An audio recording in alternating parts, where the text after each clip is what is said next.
हमारे देश में आपको कुछ मिले या ना मिले, लेकिन सड़कों पे गड्ढे और हर शहर में एक फेमस बाबा आपको ज़रूर मिल जाएंगे। क्योंकि पहले अगर आपको एक फेमस बाबा बनना था तो उसके लिए आपको टीवी पर आना होता था, और टीवी पर आने के लिए आपको मोटे पैसे की ज़रूरत होती थी। इसीलिए सिर्फ कुछ ही लोग फेमस बाबा बन पाते थे।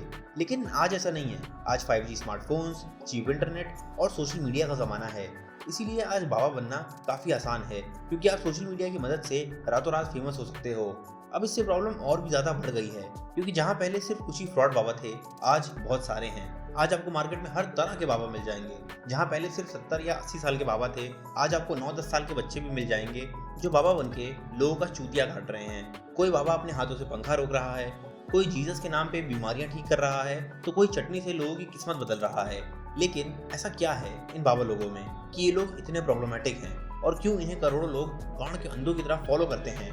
आज की वीडियो में इन्हीं प्रॉब्लम्स के बारे में बात करेंगे। सबसे पहली बात तो ये है कि जितने भी बाबा मार्केट में हैं वो सभी बहुत कंट्रोवर्शियल हैं, क्योंकि अधिकतर बाबाओं के ऊपर क्रिमिनल केसेस चल रहे हैं। जैसे कि हमारे messenger of God Gurmeet Ram Rahim के अगेंस्ट रेप और मर्डर के चार्जेस लगे थे, और उनको अगस्त 2017 में 20 साल की जेल भी हुई थी। लेकिन ऐसा नहीं है कि ये इकलौते बाबा हैं जिनके अगेंस्ट क्रिमिनल केसेस चल रहे हैं। दूसरे जाने माने बाबा आशाराम बापू पर भी रेप और मर्डर के चार्जेस लगे थे, और इनको 2018 में लाइफ इम्प्रिजनमेंट की सजा भी सुनाई गई थी। और ये तो सिर्फ दो बड़े एग्जाम्पल्स थे। अगर आप इंटरनेट पर सर्च करोगे तो आपको ना जाने कितने ही ऐसे एग्जाम्पल्स मिल जाएंगे जहाँ पर जो भी फेमस बाबा होगा उसके अगेंस्ट कोई ना कोई क्रिमिनल केसेस जरूर होंगे। लेकिन प्रॉब्लम ये नहीं है कि इन बाबाओं के अगेंस्ट क्रिमिनल केसेस हैं। प्रॉब्लम ये है कि इतने सारे क्रिमिनल केसेस होने के बावजूद भी इनके फॉलोवर्स इनको भगवान की तरह पूजते हैं। फॉर एग्जाम्पल, जब गुरमीत राम रहीम को जेल हुई थी तो उनके फॉलोअर्स ने प्रोटेस्ट किया था, और उन वायलेंट राइट्स में 40 से ज़्यादा लोगों की डेथ हुई थी, 300 से ज़्यादा लोग इंजर्ड हुए थे, 500 से ज़्यादा लोग अरेस्ट हुए थे, और 1000 से ज़्यादा लोगों को पुलिस ने डिटेन किया था। मतलब इनके फॉलोअर्स इनको इतना ब्लाइंडली फॉलो करते थे कि अगर सुप्रीम कोर्ट भी कह दे कि based on evidence and witnesses Baba guilty हैं, तो भी इनके फॉलोअर्स बाबा को ही सपोर्ट करेंगे, भले ही उसमें इनकी जान ही क्यों ना चली जाए। और बिल्कुल ऐसा ही हाल आशाराम बापू का भी है। उनके ऐसे बहुत से फॉलोअर्स हैं जो अभी तक यही मानते हैं कि उनके बाबा एकदम मेरा मतलब है एकदम दूध के धुले हैं, और उनको किसी कॉन्स्पिरेसी के तहत फंसाया गया है। जब किसी नॉर्मल इंसान के अगेंस्ट कोई भी एलिगेशंस लगते हैं तो ज़्यादातर लोग यही सोचते हैं कि पक्का इस भड़वे ने कुछ ना कुछ तो किया ही होगा। लेकिन जब किसी बाबा पर कोई एलिगेशंस लगते हैं तो यही लोग एकदम ढीठ बन जाते हैं, और ये मानने को तैयार ही नहीं होते कि इनके सो कॉल्ड बाबा जी कुछ गलत भी कर सकते हैं। फॉर एग्जाम्पल, जुलाई 2024 में भोले बाबा का एक सत्संग चल रहा था, लेकिन जब वो सत्संग खत्म हुआ तो 121 लोग मर चुके थे और 28 लोग इंजर्ड थे। लेकिन इस सत्संग में ऐसा क्या हुआ कि इतने लोग मर गए? पहले तो उधर कोई भी ढंग की फैसिलिटीज नहीं थी। गर्मी बहुत थी, लेकिन वहाँ पर ना तो कोई फैन था और ना ही कूलर। इनफैक्ट वहाँ पर पानी तक की अरेंजमेंट नहीं थी, और इवेंट के ऑर्गेनाइजर्स ने सिर्फ 80,000 लोगों की परमिशन ली थी। लेकिन भोले बाबा की पॉपुलैरिटी को देखते हुए वहाँ पर 2.5 लाख लोग आ गए। अब जैसे ही बाबा सत्संग खत्म करके जाने लगे तो लोगों की भीड़ उनके पैर छूने के लिए दौड़ी। अब सभी लोग बाबा के पैर छूना चाहते थे, और भीड़ ज्यादा होने की वजह से वहां पर भगदड़ हो गई, और उसी भगदड़ में कई लोगों की जानें चली गईं। लेकिन उसके बाद जो हुआ वो उससे भी ज्यादा शॉकिंग था। एक महिला जो बच गई, जब उनसे पूछा गया कि वो कैसा फील कर रही हैं, तो उन्होंने कहा कि वो तो परमात्मा है, वो तो अंतर्यामी, वो तो सब जानते हैं, वो तो प्रभु है, वो तो सब जानते ही हैं। पर अब पब्लिक है, पब्लिक के मूड की कोई पता ना है। अब प्रभु थोड़ी ना कहते हैं कि तुम उल्टे सीधे भाजो। पब्लिक है, पब्लिक जितना मूड उठेगा उतने भाजती है। कौन जिम्मेदार है इन बातों का? अब पब्लिक जिम्मेदार है, पब्लिक ही जाना उल्टी सीधी भाजती। प्रभु थोड़ी ना कहता कि तुम इधर उधर भाजो। प्रभु तो सब कुछ सावधान अच्छी तरह बनाता, अब पब्लिक भाजत है। हाँ, सब कुछ अच्छा कर दिया है प्रभु ने, और प्रभु बैठे भी बता वचन भी दिए, और वचन में प्रभु ने सैनिष्ठ कहा कि बचने वाले बच जाओ, और जो मरने वाले तो वो मरेंगे ही मरेंगे। अब जब इशारा दिया था साक्षात दिखाते प्रभु ने, परमात्मा नारायण साकार हरि ने क्या दिया था? ये कहा था कि बचने वाले बच जाओ और मरने वाले तो फिर मरेंगे ही मरेंगे। प्रभु हाँ, उन्हें पता था क्या? बिना तो पता थी, वो तो अंतर्यामी है, वो तो सब कुछ जानते हैं। वो तो मैंने बताया उनको कि घटना किस तरह से हुई थी। चलते वक्त बाबा ने कि मेरी चरणों की धूल लो।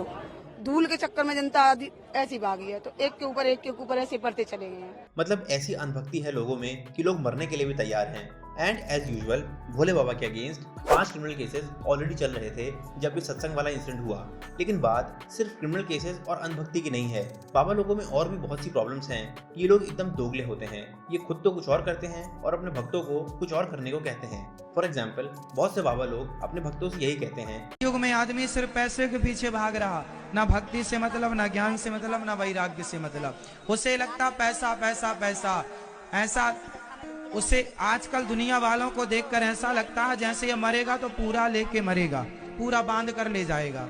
लेकिन खुद ये बाबा लोग एकदम लैविश लाइफ जीते हैं। फॉर एग्जाम्पल अगर हम सदगुरु की बात करें तो फिर उनके पास मर्सिडीज की जी क्लास और डुगाटी की बाइक्स हैं। यही नहीं, अगर आपको सदगुरु के साथ महाशिवरात्रि सेलिब्रेट करना हो तो आपको 50,000 रुपए के टिकट्स खरीदने होंगे अगर आप सबसे आगे बैठना चाहते हो तो। लेकिन अगर आपको 4 डे रिट्रीट के टिकट्स चाहिए तो फिर 3 पैकेजेस हैं। पहला 50,000 का, दूसरा 1.5 लाख का और तीसरा 2.5 लाख का। एक बंदा जिसने 1.5 लाख रुपए का पैकेज लिया था उसने बताया कि उस पैकेज में 300 लोग थे, तो सदगुरु ने सिर्फ 4 दिनों में ही 4.5 करोड़ कमा लिए, वो भी सिर्फ एक पैकेज से। अगर हम बाकी सारे पैकेजेस को भी मिला दें तो ये टोटल 10 करोड़ के अप्रॉक्स होगा। लेकिन अगर आपको सदगुरु के साथ हाइक पर जाना हो तो फिर आपको पर पर्सन 50 लाख रुपए देने होंगे। जी हाँ, आपने सही सुना, 50 लाख, वो भी पर पर्सन। और अगर आप 50 लाख रुपए पर पर्सन नहीं अफोर्ड कर सकते तो फिर थोड़े सस्ते पैकेजेस भी हैं, जैसे कि 5.5 लाख, 3.5 लाख और 3.25 लाख। अगर कैलकुलेशंस की जाएं तो फिर सदगुरु मेक्स 60 करोड़ पर ईयर, वो भी सिर्फ ये पैकेजेस बेच के। और अगर हम सब कुछ इंक्लूड कर दें तो ये नंबर पक्का 100 करोड़ के पार चला जाएगा। अब एक बाबा को इतने पैसों की क्या जरूरत है, वी ऑनेस्टली डोंट नो। लेकिन बात सिर्फ पैसों की नहीं है। सदगुरु ने अपना बिजनेस ऐसा बना रखा है कि वो $1 ट्रिलियन टेक कंपनीज को भी फेल कर दे। फॉर एग्जाम्पल सदगुरु की ईशा फाउंडेशन कोई टैक्स नहीं भरती क्योंकि वो एक चैरिटेबल ऑर्गेनाइजेशन है। वो किसी को सैलरी भी नहीं देती क्योंकि उनके पास एम्प्लॉयज नहीं बल्कि वॉलंटियर्स हैं जो फ्री में उनके लिए काम करते हैं। और अगर आप ईशा फाउंडेशन से कुछ खरीदते हो तो आपको कभी भी उसकी रिसिप्ट नहीं मिलती, आपको एक डोनेशन स्लिप मिलती है। तो आपकी परचेज को एज अ डोनेशन दिखा के सदगुरु पेज वर्चुअली नो टैक्सेस, क्योंकि टैक्सेस तो प्रॉफिट पर लगते हैं और ये तो डोनेशन है। तो देखा आपने कैसे सदगुरु ने मस्क और बेजोस जैसे बिलियनर्स को भी फेल कर दिया, और पैसा कमाने के लिए ये लोग कुछ भी बेचते हैं। अभी रिसेंटली सदगुरु के पैर की फोटोज 3200 रुपए में बिक रही थी। इससे अच्छा बिजनेस मॉडल तो कहीं हो ही नहीं सकता कि अपने पैर की फोटो खींचो और बेच मारो उसको। हालांकि विदेशी लड़कियां तो अपना बाथ वाटर बेच के करोड़ों कमा रही हैं। खैर, इस चीज के बारे में किसी और वीडियो में बात करेंगे। लेकिन मोटा पैसा कमाने में सदगुरु अकेले नहीं हैं। जय किशोरी नाम की एक कथावाचक हैं जो एक कथा का 9.5 लाख रुपए लेती हैं, और ये नंबर भी पहले का है, क्या पता अब तक रेट्स बढ़ गए हों। एक इंटरव्यू में जया किशोरी कहती हैं कि उनको फोन्स का बहुत शौक है। मुझे फोन्स का बहुत शौक है। अच्छा, हाँ जी, पर मुझे हर नए मतलब जो नया निकलेगा मुझे चाहिए। अभी 15 वाला चल रहा हो। मतलब आपको एक सिंपल और स्पिरिचुअल लाइफ जीने का ज्ञान देके खुद एक लग्जूरियस लाइफस्टाइल जीना तो कोई इन बाबाओं से सीखे। और अगर हम बाबा रामदेव की बात करें तो उन्होंने तो सीधे सीधे फ्रॉड ही कर दिया पैसा कमाने के लिए। उन्होंने लॉन्च करी कोरोनिल और उसको एडवर्टाइज किया कि ये कोविड को ट्रीट कर सकती है, जबकि उनके पास इस बात को प्रूव करने के लिए कोई भी एविडेंस नहीं था। और पहले के 4 महीनों में ही उन्होंने कोरोनिल बेचकर 250 करोड़ कमा लिए। फिर बाद में जब सुप्रीम कोर्ट ने फटकार लगाई तब जाकर उन्होंने माफी मांगी और न्यूज़पेपर्स में ऐड भी दिया। लेकिन अगर बात सिर्फ पैसों की होती तो हम इन्हें फिर भी छोड़ देते। लेकिन प्रॉब्लम है इन बाबाओं की कंट्रोवर्सीज। अभी रिसेंटली मद्रास हाई कोर्ट ने सदगुरु के अगेंस्ट एक केस रजिस्टर किया जब एक आदमी ने यह एलिज किया कि उसकी 2 बेटियों को ईशा फाउंडेशन ने उनकी मर्जी के बिना रखा है। हाई कोर्ट ने ईशा फाउंडेशन से पूछा कि जब सदगुरु खुद अपनी बेटी की शादी करा के उसको एक वेल सेटल्ड लाइफ जीने दे रहे हैं तो फिर वो दूसरों की बेटियों को एक ऐसी लाइफ जीने को क्यों कहते हैं जहां पर उन्हें अपना सब कुछ त्याग कर अपना सर मुड़वा के एक स्पिरिचुअल लाइफ जीनी होती है। जिस पर सदगुरु की ईशा फाउंडेशन का कहना था कि उन्होंने किसी को भी फोर्स नहीं किया है और जितने भी लोग उनके फाउंडेशन में हैं वो सब कंसेंटिंग अडल्ट्स हैं और अपनी मर्जी से वहाँ हैं। बाद में ये बात कोर्ट में प्रूव भी हुई जब दोनों बेटियों ने कोर्ट में आकर कहा कि वो अपनी मर्जी से ये काम कर रही हैं। लेकिन इससे आपको सदगुरु की हिपोक्रेसी का पता चलता है कि जो काम बंदा खुद अपनी बेटी से नहीं करवाता वही काम दूसरों की बेटियों से करवाने में उसे कोई प्रॉब्लम नहीं होती। बाय द वे, अगर सदगुरु के बारे में इतनी बात हो रही है तो एक बात और बता दूं कि सदगुरु का 150 एकड़ का ईशा फाउंडेशन का हेडक्वार्टर्स भी इलीगली बिल्ट हुआ है, क्योंकि जहां वो बना है वो एरिया इकोलॉजिकली सेंसिटिव है और उस एरिया में कुछ भी कंस्ट्रक्शन करने के लिए आपको अप्रूवल लेना पड़ता है। लेकिन सदगुरु ने कोई भी अप्रूवल नहीं लिया और हेडक्वार्टर बना डाला, मतलब यहाँ भी धांधली। लेकिन इन बाबाओं की हिपोक्रेसी यहाँ भी नहीं रुकती। बहुत से बाबा लोग मेडिकल साइंस और मॉडर्न मेडिसिन के खिलाफ भाषण देते हैं, लेकिन जब ये खुद बीमार पड़ते हैं तो फिर ये सीधे हॉस्पिटल ही भागते हैं और उस टाइम इनको डॉक्टर्स, मॉडर्न मेडिसिन और मेडिकल साइंस ही याद आती है। फॉर एग्जाम्पल, अभी रिसेंटली सदगुरु की एक इमरजेंसी ब्रेन सर्जरी हुई थी। जब उनके ब्रेन का MRI किया गया तब पता लगा कि उनके स्कल में मैसिव ब्लीडिंग हो रही थी। अब आप कहोगे कि इसमें कंट्रोवर्शियल क्या है, अगर किसी को प्रॉब्लम होगी तो वो सर्जरी ही तो कराएगा ना। लेकिन सदगुरु ने इन द पास्ट ये क्लेम किया है कि एक बार उनके पैर में फ्रैक्चर हो गया था और उन्हें क्रॉनिक अस्थमा भी था। फिर वो एक पेड़ के नीचे बैठ गए अप्रॉक्स 1 घंटे के लिए, और जब वो 1 घंटे बाद उठे तो उनका अस्थमा ठीक हो गया था और उनके फ्रैक्चर्ड पैर में कोई भी प्रॉब्लम नहीं थी। अब अगर ये सच है तो फिर सदगुरु को इमरजेंसी ब्रेन सर्जरी की क्या जरूरत थी? वो किसी भी पेड़ के नीचे 1 घंटे के लिए बैठ जाते और उनकी प्रॉब्लम सॉल्व हो जाती। लेकिन जब उनको खुद प्रॉब्लम हुई तो उन्होंने ऐसा कुछ भी चूतियापा करने के बजाय डॉक्टर्स का सहारा लिया, जिससे ये सिद्ध हो जाता है कि वो कितने बड़े हिपोक्रेट हैं। तो अगर आपको कभी भी कोई प्रॉब्लम आए तो आप भी डॉक्टर के पास ही जाना, किसी पेड़ के नीचे मत सो जाना। अब मिलिए बाबा भागेश्वर धाम से, जिनको लोग धीरेन्द्र शास्त्री के नाम से भी जानते हैं। पागल करो और पागल करो और पागल करो इसे और पागल करो इसे, हरामी। ये 1996 में पैदा हुए थे और अभी ये सिर्फ 28 साल के हैं। वो कंट्रोवर्शियल इसलिए हैं क्योंकि कभी वो कहते हैं कि सभी हिंदू एक हो जाओ और शस्त्र उठा लो। अब सब हिंदू अपने हाथ में हथियार उठा लो और कह दो हम सब हिंदू एक हैं। तो कभी वो अनटचेबिलिटी को प्रैक्टिस करते हैं। चाहिए बस बस बस, छूना नहीं है, मैं अछूत आदमी है ना छू। पल्लू मैं भाड़ में और पल्लू एक में। तो कभी वो कहते हैं कि वो कैंसर को ठीक कर सकते हैं। अब एक आइडियल बाबा ऐसा होना चाहिए जो हेट स्पीचेस ना दे और शांति की बात करे।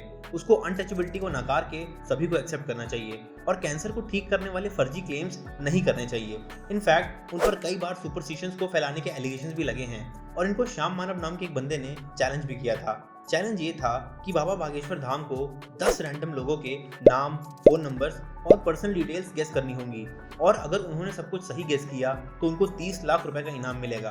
बस एक छोटा सा कैच था, जो भी 10 लोग उनके सामने होंगे उन सभी को श्याम मानव खुद से सिलेक्ट करेंगे।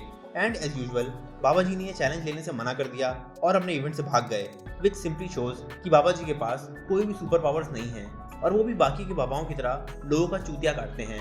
श्याम मानव, जिन्होंने बाबा को चैलेंज किया था, वो एक एंटी सुपरस्टिशन ऑर्गेनाइजेशन चलाते हैं, वो भी पिछले 40 सालों से, और उन्होंने ऐसे बहुत से बाबाओं को एक्सपोज किया है। ऑल्दो बाबा ने इस चैलेंज को बाद में एक्सेप्ट जरूर किया, लेकिन उन्होंने कहा कि वो इस चैलेंज को नागपुर के बजाय रायपुर में एक्सेप्ट करेंगे। लेकिन श्याम मानव ने इससे मना कर दिया। उन्होंने कहा कि अगर बाबा के पास सच में कोई दिव्य शक्ति है तो वो उस चैलेंज को कहीं भी एक्सेप्ट कर सकते हैं, क्योंकि चैलेंज ऐसी जगह होना चाहिए जहां पर चीटिंग बिल्कुल ना हो सके।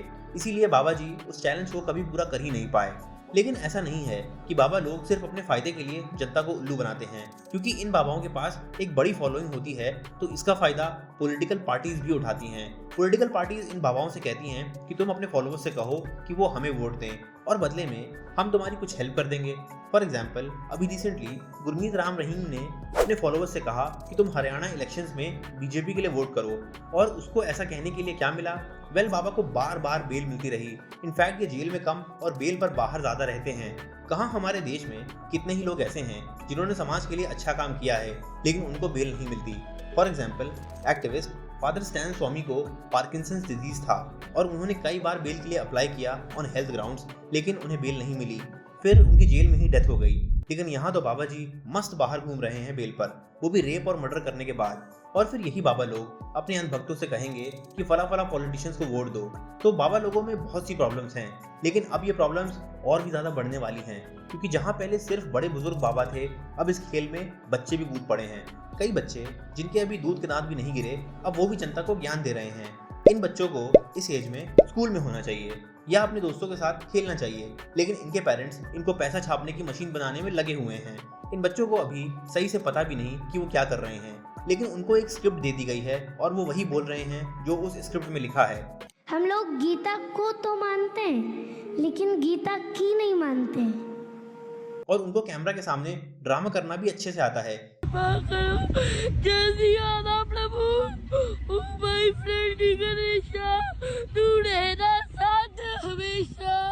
अब अगर उनके पेरेंट्स या गार्जियंस उनसे कोई भी ऐसी चीज करने को कहेंगे जिससे वो और पैसे बना सकें, भले ही उसमें बाकी लोगों का नुकसान क्यों ना हो, तो वो वही करेंगे।